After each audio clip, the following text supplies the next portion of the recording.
Okay, Assalamualaikum. Saya Fakrul daripada Kumpulan 4. Assalamualaikum, nama saya Nur Hizrin daripada Kumpulan 4. Assalamualaikum warahmatullahi taala wabarakatuh. Nama saya Muhammad Rusdi. So, tujuan Power Window ini dicipta adalah untuk mengeluarkan haba dengan cepat dan mengelakkan pemandu terkena kanser pada masa yang akan datang.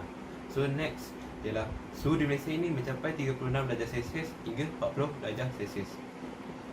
So, dia faktor haba ni dalam kenderaan bergantung pada warna kenderaan. Pada kenderaan, bila warna dia hitam, dia akan lebih cepat menyerap haba. Tapi manakala warna yang berwarna cerah ialah dia memantulkan haba. Dia bukan dia tak ada haba, tapi dia melambatkan lagi. Saya akan menerangkan tentang latar belakang kajian bagi projek kami. Projek kami ini sebenarnya dikhususkan untuk kenderaan pensyarah di KBSB serta diikuti dengan pelajar yang membawa kenderaan. Seperti mana yang kita tahu, kawasan di KBSB kebanyakannya tidak berbumbung bagi pensyarah dan tempat parking yang berbumbung hanya dihaskan untuk pensyarah yang mempunyai jawatan tertinggi. Hasil daripada kajian yang kami lakukan ini, kami mendapati bahawa kebanyakannya kenderaan pensyarah akan berada dalam keadaan pegun mula daripada pukul 8 sehingga pukul 5 mengikut jadual kerja mereka lah. Hasil daripada tersebut kami mendapati juga bahawa kebanyakannya kenderaan mempunyai wap yang banyak hasil daripada mempunyai wap panas yang banyak, kerana apabila pancaran matahari pada waktu tengah hari menyebabkan kenderaan dalam keadaan yang panas. Jadi hasil daripada kajian tersebut, kami ingin mencipta Smart Power Window. Saya akan menceritakan tentang penyataan masalah.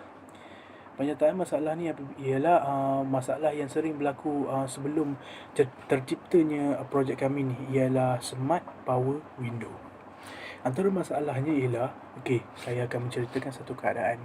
Apabila kita meletakkan kenderaan pada satu kawasan yang tidak ada tempat teduh, seperti pokok ke bumbung, so cahaya matahari akan senang pergi ke kenderaan, akan terus pancar ke kenderaan dan menyebabkan kenderaan itu panas. Dan panas itu bukan sahaja pada di luar dan juga pada di dalam. Dan kenapa kita nak cipta Smart Power Window? Bukan kita boleh tekan ke? Kenapa? Apa masalahnya? Kenapa kami tetap nak buat benda ni? Disebabkan antara kajian kami ialah getah-getah dan plastik dalam kenderaan itu, apabila ia panas, ia akan menghasilkan gas yang berbahaya, iaitu bernama hexabromociclododecane, ataupun dia punya kod ialah HBCDD. Apa masalah dia? Apa yang dia boleh buat? Antara kajian kami ialah dia boleh menyebabkan kanser. Bukan apa kansernya? Kanser paru-paru. Kanser paru-paru ini adalah berbahaya. Apa yang bahayanya? Tengok pada keadaan sekarang ni. Apa yang kita hadapi? Coronavirus, COVID-19. Apa yang bahayanya? Dia boleh serang paru-paru. Dia matikan sel paru-paru. Apa yang kita buat? Kita sesak nafas. Kita kurang oksigen. So, apa yang boleh lawan dia? Pihak hospital kata yang boleh lawan COVID-19 ni ialah imun kita sendiri. So, saya bukan nak ceritakan tentang COVID-19, tapi saya nak ceritakan tentang bahayanya HBCDD. Yang kedua, ia boleh menyebabkan kanser pundi kecing. Saya tak pastilah apa yang menyebabkannya, apa yang boleh terjadi apabila kita mempunyai kanser pundi kecing. Yang saya tahu, kita rasa sakit bila kita nak kencing. Dan ketiga, ia boleh menyebabkan leukemia. Kita selalu tengok dalam cerita orang-orang botak tu, leukemia. Bahaya. So, kami mencipta Smart Power Window untuk elakkan setiap pengguna kenderaan untuk elak daripada kena penyakit-penyakit yang berbahaya. Penyataan masalah yang kedua ialah udara panas lambat dikeluarkan. Kenapa lambat dikeluarkan? Bukankah kita boleh duduk, buka tingkap, tunggu kat luar, main game? Tak boleh. Tak semua orang bukan macam tu. Mungkin ada orang yang nak cepat. So, kita bina Smart Power Window untuk mempercepatkan setiap keadaan. So, mungkin dia terpaksa parking kat tempat yang panas. Lepas tu dia kena rush pergi tempat lain. So kami cipta smart power window untuk mudahkan kerja dia. Dia boleh pergi ke tempat mana yang dia nak apabila dia letak kenderaan pada tempat yang panas. Dan sistem smart power window kami akan turunkan cermin apabila suhu panas pada suhu yang ditetapkan, dia akan buka. So dia akan mengeluarkan udara panas. So dia akan memudahkan kerja orang-orang yang mungkin dia nak cepat, mungkin dia ada emergency. So kami mempercepatkan pekerjaan dia, kita memudahkan pekerjaan dia. So dia boleh pergi melakukan apa yang dia orang mahu, apa yang mereka mahu lakukan dengan tenang dan mudah dan cepat. Okay, next ialah objektif projek. So objektif projek ni kita akan mengeluarkan haba dengan lebih cepat. Sebab dalam projek ni kita punya fungsi projek ialah menurunkan tingkap. So bila kita menurunkan tingkap, sebelum kita memulakan perjalanan atau setelah kita masuk dalam kenderaan, so tingkap tu akan turun secara automatik. Setelah detect haba, juga kita detect haba sebanyak 36 darjah Celsius hingga 40. So tingkap tu akan automatik. So apabila hujan, dia sensornya akan detect hujan dan tidak akan memberi kesan kepada penurunan tingkap. Okay. So next ialah memberi keselesaan kepada pemandu. Kenapa saya cakap itu? Sebab bila kita masuk kereta, haba dah dikeluarkan, dia akan memberikan keselesaan kepada pemandu ataupun penumpang. So di situ objektif projek. Tiba. Kita teruskan dengan kepentingan projek. Kepentingan projek yang pertama adalah untuk mempercepatkan penunjukan dalam kenderaan. Okay. Hasil daripada kajian kami mendapati bahawa kebanyakan individu atau masyarakat akan membiarkan kenderaan mereka dipark ataupun dibiarkan secara pegun tanpa menurunkan tingkap terlebih dahulu. Jadi apabila cahaya matahari terkena di kenderaan mereka, pada kenderaan mereka akan mempunyai banyak wap panas, dan apabila mereka hendak memulakan perjalanan, mereka perlu menunggu beberapa minit sebelum memulakan perjalanan mereka. Jadi hasil daripada projek yang kami ingin cipta ni adalah untuk mempercepatkan penunjukan dalam kenderaan, kerana apabila kenderaan tersebut dibiarkan secara pegun, dan projek yang kami hasilkan ini akan mengesan suhu yang telah ditetapkan, dan ia akan secara automatically menurunkan tingkap secara sedikit, dan wap panas yang terhasil dalam kenderaan akan keluar. Yang seterusnya adalah untuk memberi keselesaan kepada pemandu sebelum memulakan perjalanan. Contohnya adalah lebih kurang dengan kepentingan projek yang pertama tadi. Jadi mereka tidak perlu menunggu beberapa minit sebelum memulakan perjalanan mereka, dan mereka cuma perlu terus menghidupkan kenderaan dan memulakan perjalanan mereka, kerana wap panas yang terhasil akibat sinar matahari tersebut telah pun keluar kerana hasil daripada smart power window kami. Okay, so metodologi ni ialah satu perkembangan ataupun perjalanan projek ataupun langkah-langkah untuk menjalankan satu progres dalam projek. Okay, yang pertama ialah kami mengulang kaji ataupun buat research pasal pengekodan ataupun coding. So the next is untuk mendapatkan, seterusnya kami mendapatkan data-data daripada internet untuk sebagai panduan kepada kami.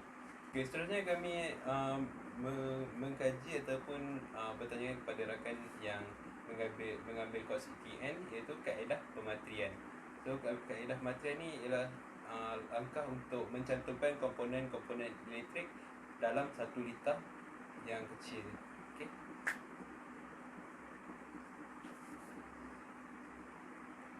So kaedah yang terakhir kami buat research ialah kaedah pemotongan, iaitu kaedah pemotongan ni kaedah pemotongan wire, dan di manakah ia dapat akan disambungkan pada komponen-komponen yang lain. Maksudnya ialah bagaimana kita nak membuat satu litar elektrik bagi projek ini dapat berfungsi dengan baik. Okey.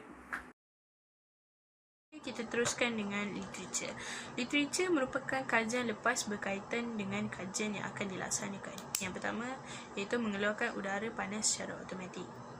Kajian yang telah kami dapati ialah Smart House. Smart House ini merupakan satu projek yang telah dicipta oleh pelajar UiTM di mana ia merupakan satu sistem yang memberi keselesaan kepada penghuni rumah apabila mereka berada di luar. Sistem ini berasaskan laman web di mana ia mampu menukar sudut darjah tingkap serta menyemak suhu kelembapan di kawasan rumah. Yang seterusnya, kebanyakannya kita tidak tahu bahawa interior kenderaan merupakan getah, di mana getah itu merupakan bahan beracun bagi seseorang individu dan ia boleh menghasilkan kanser pada jangka masa yang panjang. Menurut Indra Nugraha, kebanyakannya interior kenderaan mempunyai brominated flame retardants, iaitu merupakan satu bahan kimia yang boleh menyebabkan kanser sebagai contoh kanser paru-paru, kanser kulit kencing, leukemia dan sebagainya. Dan ini menyebabkan bahayanya untuk kita membiarkan kenderaan kita mempunyai wap panas yang banyak. Okey, kita teruskan dengan barang projek. Ini merupakan barang projek yang akan kami beli untuk menghasilkan smart power window, iaitu Arduino Uno, yang kedua mini thermostat, yang ketiga MCP 99700 linear temperature sensor, yang seterusnya diode, LED light, 10 meter color single core wire dan juga gum seal.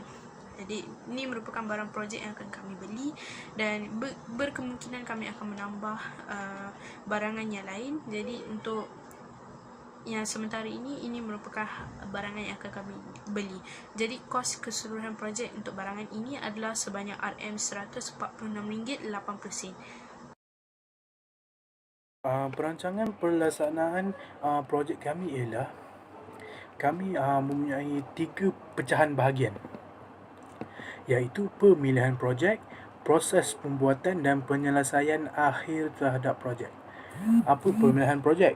Kami mengkaji objektif dan skopnya. Objektif kami apa? Untuk mengurangkan kadar gas berbahaya yang keluar dan sebagainya.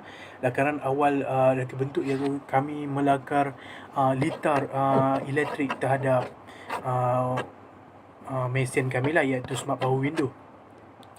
Dan kami membuat penilaian reka bentuk lakaran.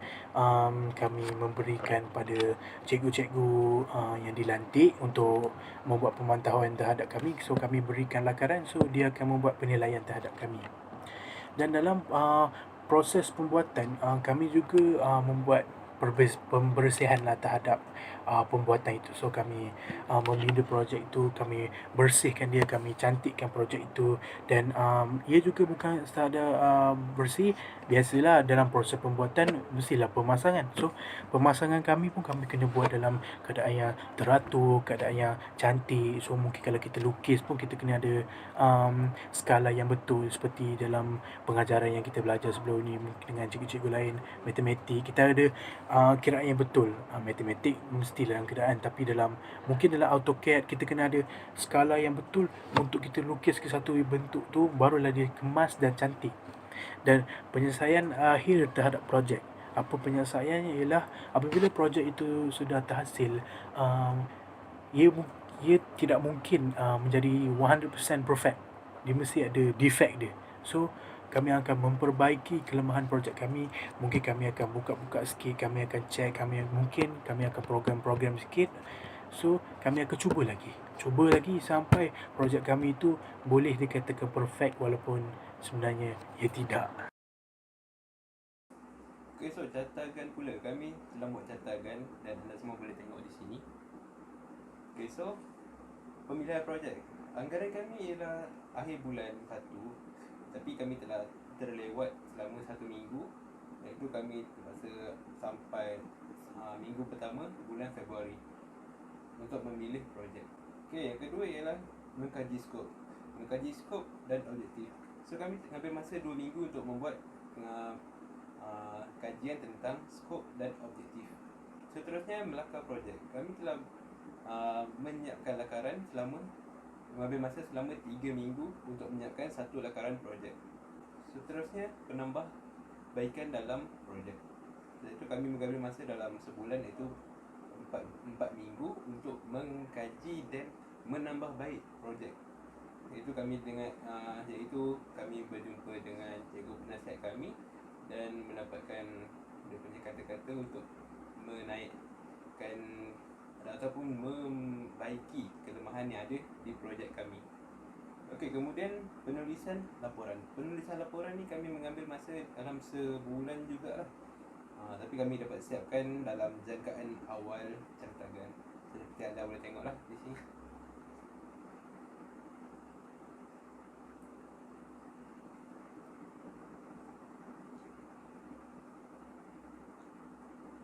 Okey, kami dapat buat sampai 6 perkara je dalam cartagan ni kerana musim PKP yang menghalang pergerakan kami. Rumusan projek kami ialah untuk membantu manusia untuk membiasakan diri untuk membuka tingkap terlebih dahulu sebelum memulakan perjalanan. Seperti yang saya ceritakan pada penyataan masalah. So, sebelum kita memulakan kenderaan, kita kena juga buka tingkap untuk mengeluarkan udara-udara yang berbahaya, yang mengandungi gas-gas yang berbahaya seperti HBCDD. So, itulah tujuan kami membuat projek ini. So, terima kasih kepada guru-guru yang melihat video ini. Harap jika ada kekurangan ataupun idea untuk menambahbaikkan projek kami, bolehlah PM saya ataupun Cik Ali kepada saya lah. Terima kasih.